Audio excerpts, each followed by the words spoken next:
ነገ ጥቅምት 17 ዲያቆን ሲሆን ካህን፣ ካህን ሲሆን ሐዋርያ፣ ሐዋርያ ሲሆን ሰማዕት፣ ሰማዕትም ሲሆን ደግሞ በሕይወቱም በሞቱም አምላኩን የመሰለ ታላቅ ቅዱስ በሕዝብና በሸንጎ ፊት ወንጌልን ሊሰብክ በሚቆም ሰዓት መልኩ እየተለወጠ የእግዚአብሔርን መልአክ የሚመስል ታላቅ ቅዱስ እኛ የራሳችንን ሕይወት ማስተዳደር በማንችልበትና ምን ላይና የት ላይ እንደቆምን በማናውቅበት በዚህ ሰዓት እርሱ ግን በዚያ ኃጢአት በነበረበት በአንደኛው ክፍለ ዘመን 8000 ማኅበር 8000 ሕዝብ ከኃጢአትም ከአጋንንትም ጠብቆ ሲመራ የነበረ ታላቅ ቅዱስ በሕዝብ ፊት ወንጌልን ሲሰብክ ሰባቱ ሰማያት ተከፍተው መድኃኔዓለም ኢየሱስ ክርስቶስን በቀኝ ተቀምጦ ያይ የነበረ አጋዕዝተ ዓለም ቅድስት ሥላሴንም በአንድነትና በሦስትነት ይመለከት የነበረ የሐሰት ክስ ከሰውና አስመስከረው በድንጋይ ወግረው ሲገሉት ጌታ ሆይ የሚያደርጉትን አያውቁምና በደላቸውን አትቁጠርባቸው ብሎ ለወጋሪዎቹ የለመነ የተማጸነ ታላቅ ቅዱስ የመጥምቀ መለኮት ቅዱስ ዮሐንስ ደቀ መዝሙር የነበረና በአፉ እስትንፋስ በጆሮአቸው እፍ በማለት ብቻ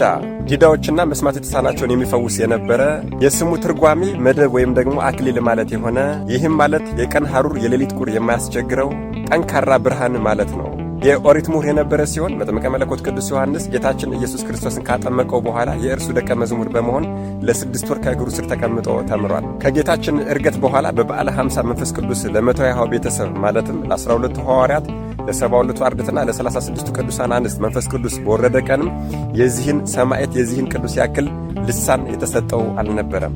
ይህንን የእግዚአብሔር ኃይል ጸጋ መንፈስ ቅዱስና ወጣትነቱን በመጠቀምም ወንጌልን በመስበክና ብዙ ድንቅ ተአምራትን በማድረግ ብዙ ሺህ አሕዛብን ወደ ተዋህዶ የመለሰ ሲሆን በሬን ከሁለት እየሰነጠቀ ሕዝቡን የሚያስት ጣዖስ የተባለ መተተኛ ጠንቋይንም ከቅዱስ እስጢፋኖስ ጋር ክርክር በጀመረ ጊዜ ቅዱስ እስጢፋኖስ እርሱ በመተት የገደለውን የሰነጠቀውን በሬ ነፍስ ዘራበት። እርሱ ግን ራሱ በመታት የሰነጠቀውን በሬ ወደ ሕይወት መመለስ ስላልቻለ ሕዝቡ አይሁዳውያን በሙሉ በቅዱስ እስጢፋኖስ አምላክ እናምናለን፣ በቅዱስ እስጢፋኖስ አምላክ እናምናለን ብለዋል።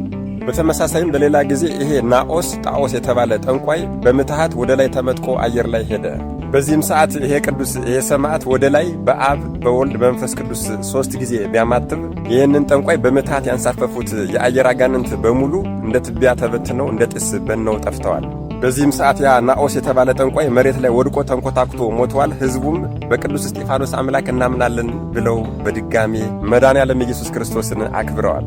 አይሁዳውያንም ይሄ ትምህርቱ ዓለምን በሙሉ ሊሞላ እንደሆነ ሲገባቸው የሐሰት ክስ በማቅረብ በድንጋይ ተወግሮ እንዲገደል አድርገውታል። በዚያም ሰዓት ሰማያት ተከፍተው 3 አክሊላትን ተቀዳጅቷል። አጋዕዝተ ዓለም ቅድስት ሥላሴንም በአንድነትና በሦስትነት ተመልክቷል። ለወጋሪዎቹም የሚያደርጉትን አያውቁምና አቤቱ ይቅር በላቸው ብሎ ይቅርታን ጠይቋል። ይህ የሰባቱ ዲያቆናትና የ8000 ማኅበር መጋቢ ኃላፊ ሊቀመንበር የሆነ ሊቀ ዲያቆናት ቀዳሜ ሰማዕት ቅዱስ እስጢፋኖስ ነገ ጥቅምት 17 በዓለ ሲመቱ ነው። ሊቀ ዲያቆናት ቅዱስ እስጢፋኖስ ብዙ መናንያንን እያፈሩ ያሉ በኢትዮጵያ 2 ገዳማት ሲኖሩት እነሱም ወሎ ውስጥ የሚገኘው ሐይቅ ቅዱስ እስጢፋኖስና ጣና ገዳማት ውስጥ የሚገኘው ዳጋ ቅዱስ እስጢፋኖስ ናቸው።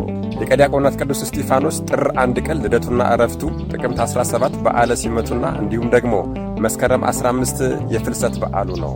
መድኃኔዓለም ኢየሱስ ክርስቶስ ከሊቀ ዲያቆናት ከቀዳሜ ሰማዕት ቅዱስ እስጢፋኖስ ረድኤት፣ በረከት፣ ምልጃ፣ ቃል ኪዳን፣ ፍቅር አይለየን። አሜን። ይቆየን።